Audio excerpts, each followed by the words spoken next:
Ted and Kathy Bell have ridden bikes for 30 to 40 years, but haven't seen biking conditions like Tucson's until they moved to the city around 2013. And I've ridden in a lot of cities. I've ridden on the streets for a long time. I never rode with cameras until I moved here to Tucson because the conditions did seem so frightening. They say they've had dozens of close calls. It's one of those things, every time I leave to go on a bike ride, I kind of wonder, is this going to be it? So it keeps you careful. Take a look at this video from 2018 at Mountain Avenue in Fort Lowell. Ted starts to inch forward once the light turns green for him, but sees a car running its red light. Hey! And this video, Kathy almost gets clipped by someone making a right turn at the same intersection.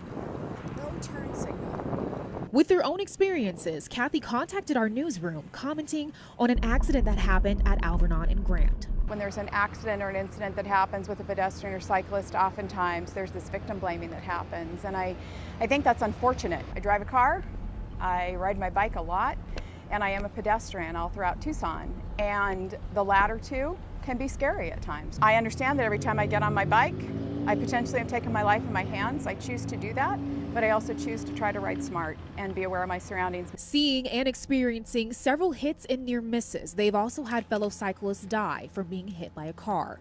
The Bells were amongst hundreds of cyclists who rode up a mountain to memorialize Richard Ellwanger, who was hit by a drunk driver in October 2018. There's, obviously a great deal of sadness, but it's also remotivates us to try to get the word out to the city and county, but also to the media, so that they understand how to report this and make people aware. No one wants to end up in that situation, whether it's driver of a car or obviously the victim or their family. Actions like creating corporate ports to encourage drivers to slow down is one step the Bells are happy to see come to life. But they say they know much more action can be done to save more lives in Tucson. Taja Davis, KGUN 9 on your side.